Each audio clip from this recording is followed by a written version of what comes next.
More, just a little more, just a little more. Hey everybody, and welcome to Just a Little More. We are so excited that you have tuned in and joined us for this amazing conversation that we're about to have tonight. Here at Just a Little More, we are dedicated to getting just a little bit more information, just a little bit more tea, and a whole lot of love. Listen, tonight's show, and a lot of my shows for this season have been dedicated to Breonna Taylor. Her life, her legacy is honored at this show. We remember you, we honor you, we show reverence to you and your family, and we pray that somehow, some way you can get justice. The killers can be charged for what they have done. And so we honor this show with you tonight. And that is the purpose for this tonight's show is Black Women Lives Matter. I felt it was very necessary to do a show dedicated to Black women because they are the backbone, the foundation of the Black Lives Matter movement. We wouldn't have Black Lives Matter movement if it wasn't for Black women. And so I wanted to have a conversation with some amazing Black women that I know. Databond.com, they're amazing Black women and stuff. And so I'm just here just to kind of help with some of the conversation points, but they're going to lead it. I'm not in the way. I want them to lead the conversation, but I want them to introduce themselves. And Nina always does it. She says, pass the mic. So I'm going to let her start it and she can pass the mic or pass the torch, whatever. Pass it. Pass it. Hi, my name is Nina Yarbrough, coming to you from Seattle, Washington, by way of Cincinnati, Ohio. I'm a fundraising professional at a Black arts and cultural organization. Happy to be here. Happy to see some faces I ain't seen in a minute. And with that, I'm gonna pass it to my good friend, Shani. Hey, girl. Hey, girl. I'm Shani Glassby coming to y'all from Houston, Texas, by the way of ATL, Georgia. College Park to be exact, College Park, Bubba Sparks. But I am the founder of Order My Steps, which is a nonprofit organization dedicated to youth, inspire and empower and motivated them through the art of stepping. And I'm going to pass the mic to my beautiful Black queens over there with their head wraps. Hey. Hi, my name is Tamara Jackson Morris. This is my beautiful daughter, Selah. I am an actress and fitness instructor currently in Buffalo, New York. And I am going to pass it to Chantal. Hey, everybody. I'm Chantal Pezo, and I'm here in Atlanta. I work for an organization called SMASH. I work in their operations department. SMASH works with young people out of high school, preparing them to go to college and to show up in spaces and to thrive in spaces that normally don't have people that look like them. And so we try to get them prepared for that. And I'm really excited to be here. I always love being on Just a Little More. Oh, we are so excited. We have some amazing Black women here. But I really wanted to start the conversation with, do you believe that Black women are included in the Black Lives Matter movement right now, currently? Well, if we were, I wouldn't have all these names on my shirt. Okay, let's just start there. So, and of course, with us just now seeing what happened, the verdict with Breonna Taylor, it kind of makes it hard for us to say we are included in the Black Lives Matter movement, although we started the Black Lives Matter movement. Yeah.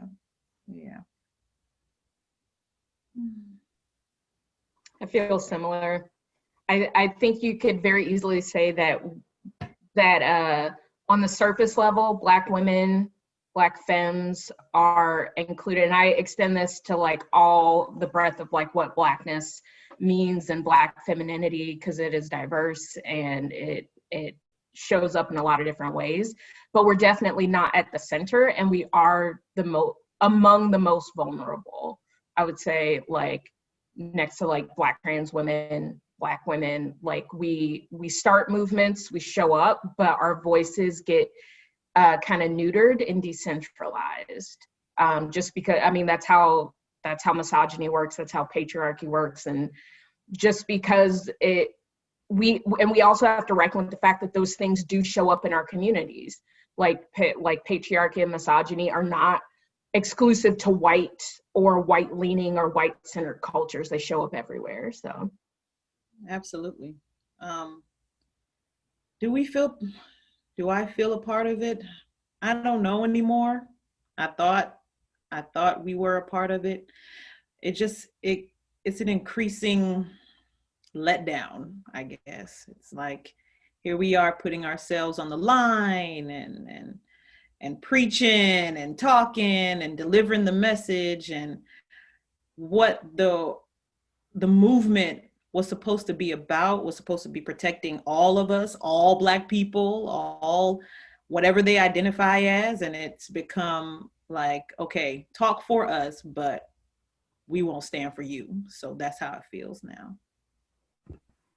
I basically agree with all of you. I've always felt like Black women especially are at the bottom of the totem pole, unfortunately. So even though we usually are the ones to spearhead the movement, we're also the ones least likely to gain everyone's support collectively, which is really heartbreaking. Yeah. Honestly, you brought up a great point when you say that the attention is not even given to some of the same things. And that was one of the biggest reasons why I even started doing this conversation. It was because I saw George Floyd's death, and it's a major death. I've gotten to kind of desensitized to seeing Black bodies killed, which is kind of sad. But his death was covered on every news station, everybody was playing his death. But when Breonna Taylor came, it was a hush for a moment. And it wasn't until Black women, Black celebrities got involved and brought the attention back that they were like, hey, do you know what happened to her? Like, do you know her? Because her story was muffled. It was literally like, over there, don't talk about it. And so I guess my next question, like, do you believe, like, because she's not the first woman that was killed by the hands of police or, in an injustice. Do you believe that Black women victims are getting the same media coverage as Black men victims? No, obviously they're not. No, yeah. They're not. That's the truth, and that's point blank, period. That's it. We just don't. And it's very important for us, even though we're not represented in the movement as we should be, or we're not taken care of in the movement as we should be, it's very important for us to speak out for other women. Because that's what happened with Breonna Taylor. It was a woman who brought it to our attention. It was a Black woman who was like, hey, hold on. It wasn't anybody else who was like, let's look at this, let's take a look. No, we have to be the ones to keep pushing it, keep talking about it. Because obviously nobody else will. Like, who's gonna tell our stories? Who's gonna tell the trans woman's story? Who's gonna tell the Black woman's story? Who's gonna tell the non-binary woman's story? Who's gonna do this? Who's gonna do that for them? We have to be the ones to step up and start talking about it, because it's not in the news. Nobody's covering it as they should be. If they do, it's like that, and it's gone. And then we forget about it and we're on to the next thing. And that happens with this 24-hour news cycle and social media and all those things. But we have an obligation as Black women to continue to push these names out there. Like, we don't just wear these shirts for nothing. There's a reason behind it. We have to keep it in your face. We have to, and you can get tired of it if you want to, but if you're not going to step up to the plate and start helping us out and start, showing your support and start sharing our stories, then who else will? We have to do it.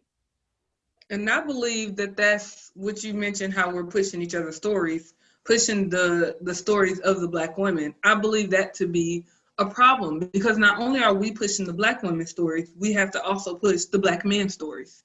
So why do we have to push all the stories? Who else should be pushing our stories? It shouldn't only be us. So I love the fact that you brought that up, because I feel like that is a problem in society, that not only are we pushing our own stories, but we're pushing the men as well. We're pushing the kids as well. Like, we're pushing everybody's stories. We need somebody to help push for us. That's true. Do you believe Black men have dropped the ball on that? Of for sure. Pushing the stories or supporting y'all in that conversations and things like that? No, definitely. Yeah.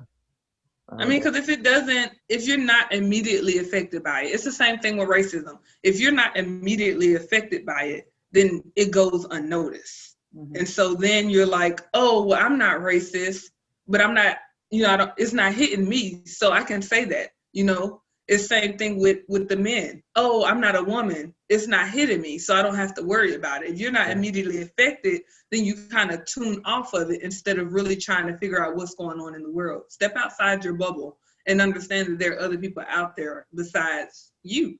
Yeah, because it's that same narrative with men, especially Black men. It's like, don't be divisive. We got to be one. We got to be Black. Why are we trying to break up, the family and do all this different stuff, blah, blah, blah. It's the same thing that white people say. Why are you being divisive? I'm not racist. Well, it's the same thing. It's the same narrative that Black men spew all the time. No, we have to talk about it because we exist too. We also exist outside of you as well. It's obvious. I mean, it's horizontal. Like, I have this conversation with a colleague of mine. We talk a lot about horizontal oppression. So what does it look like when basically how does anti-Blackness show up outside of whiteness, right? And I went to this really, really good workshop that was around talking about the anti-Black resourcing that goes around. Like, why is it that Black people and communities are left out of philanthropic conversations? Why is it that, like, you do see this rift between Black communities and then other non-Black POC communities, and seeing how does anti-Blackness show up in those other spaces? And I feel like we have to wrestle with the fact that white supremacy shows up in our own culture in those same ways. And it shows up in the misogyny and in patriarchy. And that what you said, Chantal, about, the age-old idea that, like, Black women become divisive when we want to call out, like, what's happening in our own community is a direct result of that patriarchy. Because if you look at cultural models from the African continent, you find matriarchal forms of leadership and centering the woman's voice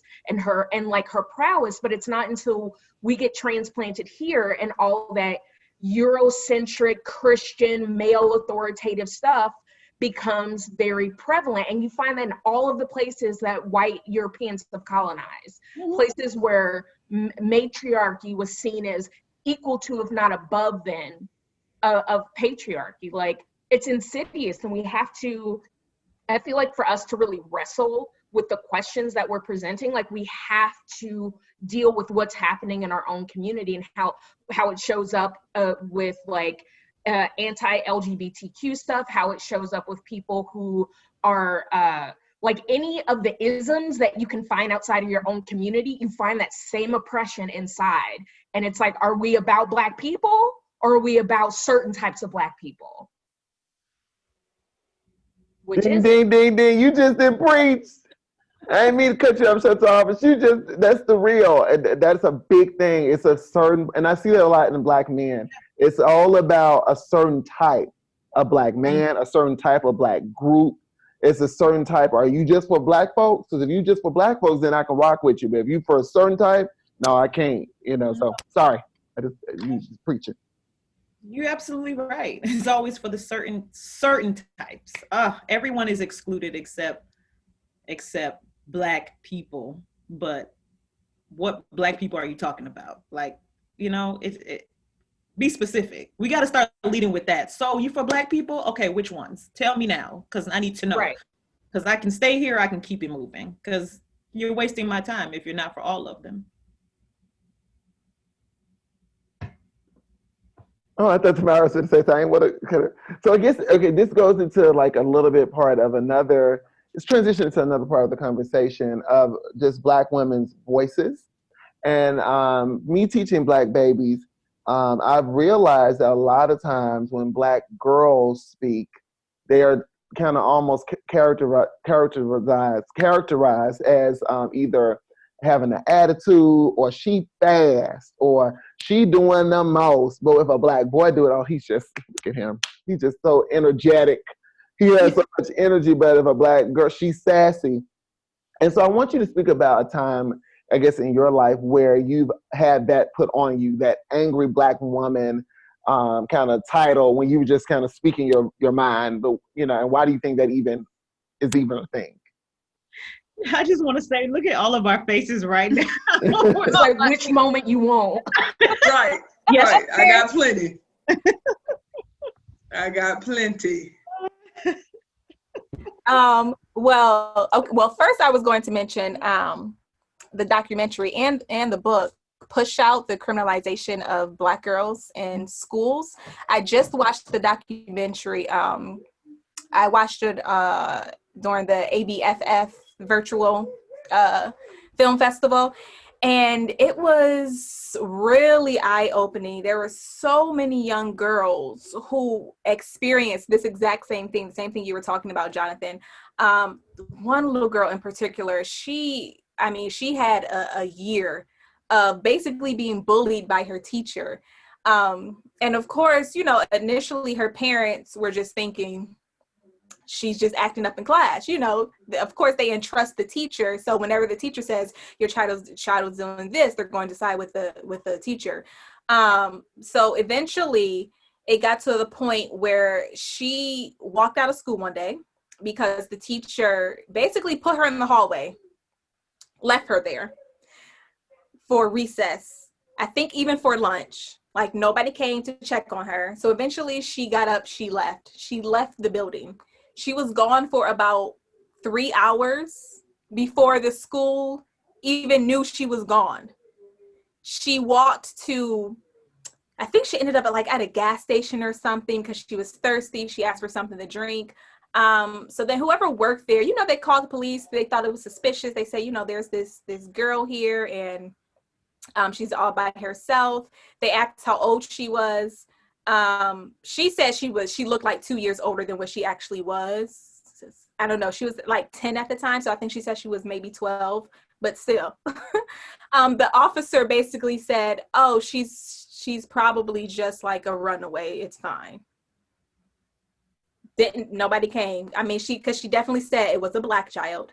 Nobody came. So eventually, the parents, once they were finally contacted, they, went out to go look for her because she was extremely depressed. She had spoken about suicide. And it wasn't until that moment where her parents realized, oh, there's something else going on here. And that was just one of the countless stories in that documentary. So it's really sad that we are treating our children like these are our babies. We are treating them like common criminals because they're young Black girls who are just expressing themselves in a way that children express themselves. But people initially see a Black child before they see a child. And that's the issue. That's the issue. You just preached on that. I need Jonathan. We're a Slay fan, okay? Because the fact that you did a Black child before you see a child, that speaks volumes. That really speaks volumes. And me being a teacher and seeing all these kids and teaching these Black babies, and the fact that sometimes when they're doing things, I have to pull them to the side and tell them, like, I know what you're doing, but this is how the world sees you. And the fact that I have to even give that warning to kids is a problem. I should never have to pull a child to the side and be like, hey, I understand what you're doing, but when you grow up, meaning when you grow up in 1 year, this is how the world is going to see you. This is how they're going to perceive you. By you doing that, they're going to think that you're a threat. They're going to think that you're this. They're going to think that you're that. I shouldn't have to say that to a child who has innocence inside of them. So I love the fact that you said the first thing they see is a Black child, because unfortunately that is what they see. It is a Black child and not just somebody who's a child.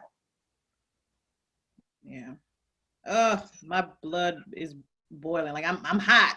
That's like one of my biggest things is like, gosh, first of all, it's always with Black girls, it's always you're too loud, you're too fast, you're this, stop that. And I worked at a Jewish theater camp. These girls was just as loud, just as obnoxious, just as this, just as that. And no one said anything about it. It was never, stop that, sit down, you're doing too much, this and that, blah, blah, blah, blah. It was never that.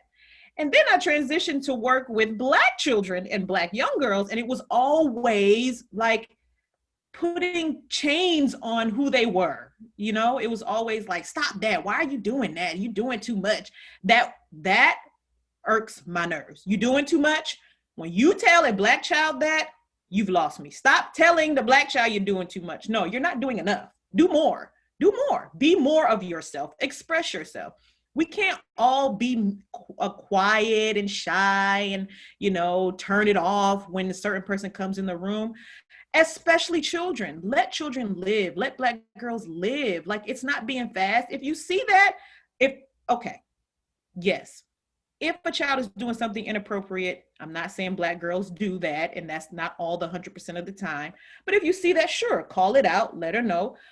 But if they're just being themselves and they're laughing and they're cackling and doing all this different stuff, let them be. Let them express joy in the way that they know how to express joy, a way they learned how to express joy. It shouldn't be stifled. And I feel like that happened to me a lot. It was always, shh, stop it. Stop, sit down. Why are you still running around? Stop. You should be a good girl. Don't laugh too loud. Don't smile too hard. Don't run around too much. Just be quiet, because they're going to see you as you're too old. You're too old to do that stuff. And I'm like 9. I'm like, too old to do what? Like, what am I too old to do? Like, I'm not trying to go get a job. I'm just laughing loudly. What's the problem? That also goes into respectability politics. We see it now with Black women as adults. Like, people always get on Cardi B for talking the way she talks, even when she's talking about politics. We should be glad she's talking about politics, but people want to stifle her because she is not the model that we should be presenting to Black people, to white people. This is not what white people want to see. So we should stifle that. We shouldn't show that part. Be quiet. Stop talking that way, Cardi. Why do you keep popping gum and doing all this stuff?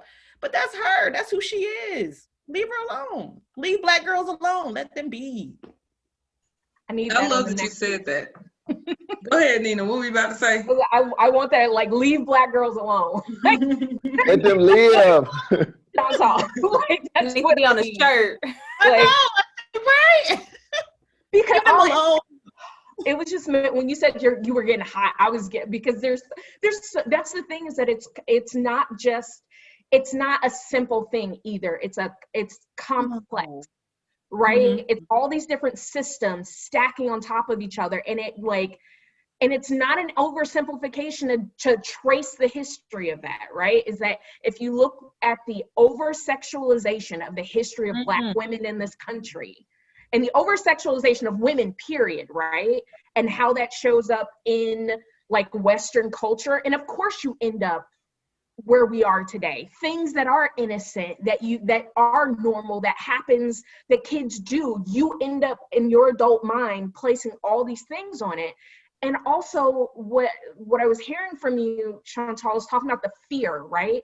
The fear of, and I think it dates back to, like, plantation shit, is that if you too loud, if you look too grown, master gonna want you, so calm down. It's, my mom used to say, if I don't get you now, the judge will later, to justify a whooping, which is like a thing in the community. And it's like, if I don't train you up now, you will be murdered when you leave the safety of my home.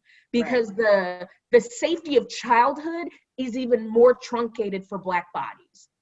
And, like, just the concept of childhood is a new thing relative to, like, humans. Like, the very safe, like, keep kids away from anything bad is such a Western construct, right? Like, and that the idea of, like, oh, you should have a safe, innocent, nothing happens to you childhood didn't come about till, like, the 19th century. The idea that we remove kids from adult life is weird. But we over-sexualize women. We deeply and grossly over and hypersexualize Black girls. And my personal experience growing up is what it then creates, I feel like, is a division within, like, Black women, Black femme spaces, because quiet, nerdy Black girl sees, oh, those girls who dance with each other and who are loud, teacher always yells at them. I want to be the good one. you want to be the model Negro citizen, so your mom doesn't yell at you for not doing what the teacher says. So there's like, and it's Willie Lynch politics. Like that, like that's exactly what it is how can we divide ourselves in all these different factions because we're all racing to the bottom of whiteness. Ooh. Like And what, like, yeah. Go ahead. Let me get off my soapbox. Oh. But what you just mentioned too made me also think about one. It was a while back when somebody told me, be careful of the words you say to kids. So like, you know how a lot of times if we teaching or you around children and somebody's doing something, you're like, oh, she bad. Oh, she bad. Yeah. Oh, that's a bad child. But if you start talking and speaking positive words, okay, you have this child who's always argumentative and they always want to tell you something. You know what, child, when you grow up, you're gonna make a good lawyer. Like if you turn it around instead of always trying to call them a negative name, it brings me to the movie The Hate U Give. I don't know if y'all have ever seen that. My favorite part was when he pulled them out and he made them line up on the grass and he made them announce their name and what their name means. And he was like, don't you ever let nobody make you close your mouth. I named you Star so that you could shine. You're supposed to shine. Don't you ever let somebody stop telling you to shine. So it's just those kind of things that we really take what we're listen to what we're saying to kids, which is something that comes natural because it's something we've been trained. If you see a child acting up, oh, you bad. Or you see a child dancing and doing like too much, instead of saying, oh, girl, sit down, you fast. You know what? When you grow up, you're going to make a good dancer. I need you to dance at these football games, become a professional dancer. Like, just start speaking the positivity into their life instead of turning it into something negative. And you will be amazed at how much they change because they're hearing positive words. Oh, my mom always say I dance. When I grow up, maybe I'll be a professional dancer. So just starting those kind of things, I think also will really change the game. I think what you're saying is showing how limited the scope of what Black girls and Black kids can be. Yeah. It's very limiting. Like, if you are loud, sure, you could be a talk show host, you could be a journalist, you could do this, radio personality, this, that, and the third, blah, blah, blah. There's so many things you can do. Don't limit Black children to just, well, you gonna do this and that's just gonna be you, girl. That's it. Broaden their horizons. Yes, speak life into them. Speak power into them. Yes. Speak careers into them. Speak professions into them. It's so important, and it'll make a big difference. My mom was always like, "You're gonna do this." She used to lie to people all the time. My child is a this. But I know I'm not. I didn't even go to school yet. What are you telling people? But she used to already say that, and she just put it out there. You're just like Oprah. I'm not. No, I'm not. I don't even want to do that. But what are you? But it was just that thing that was in me now. Like, oh, maybe I could be one day. You just, it just put that perspective in your mind. It opened up my horizons. And it gives kids hope. It gives kids hope, and it doesn't give them that negative feeling like, oh, I can't do something. You can do whatever your little mind want to do. All you got to do is put forth the work. But you can go out there and you can be a star, and you can be your own star. Like, you don't have to be what they perceive you to be. You can be what you feel in your heart, what God has placed in your heart. Go out and do it. Give them that hope. Well, it also means they're not passing that trauma down to their own kids. Like we have to reckon with the fact that at a point there was a high teen pregnancy rate in the Black community for lots of reasons, economics, all that sort of stuff.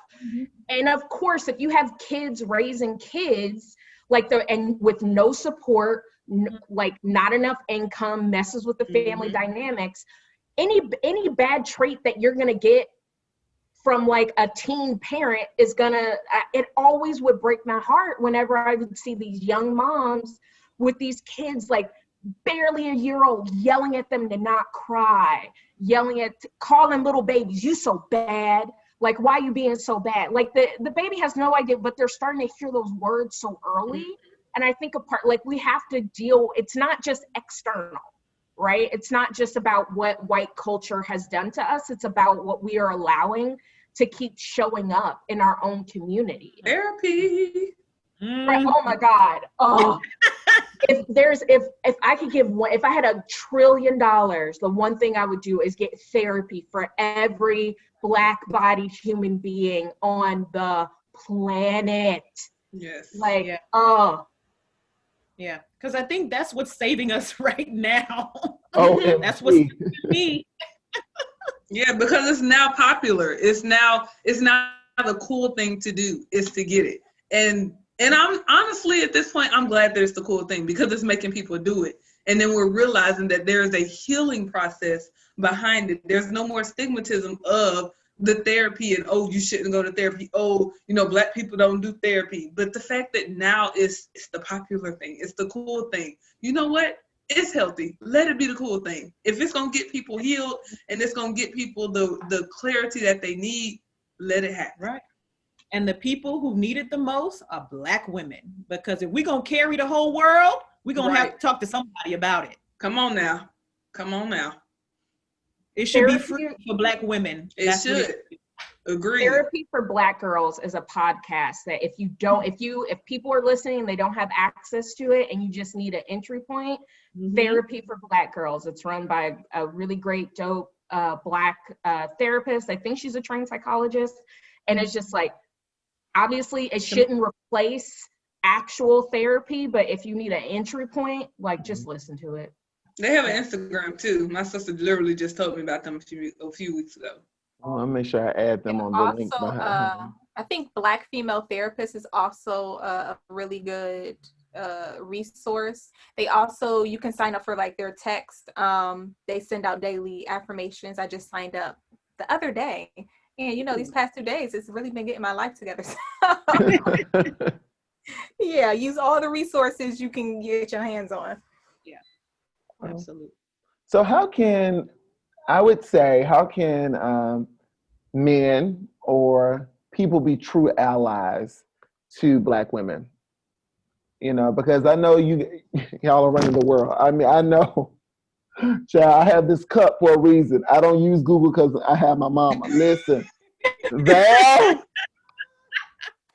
I go to her for everything. She's my counselor. She is, and I know the pressure that is. So I know the pressure that she has on her. And so I try to make sure that I support her as much as I can. So what are ways that we can support? And I think, and I'm saying Black men, but also these, white women who say they're feminists as well. So I want to see what are ways that you guys really need support, and not the support they think you need.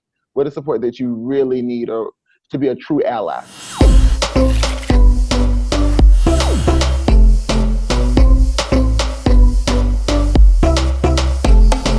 Just a little more, just a little more, just a little more, just a little more, just a little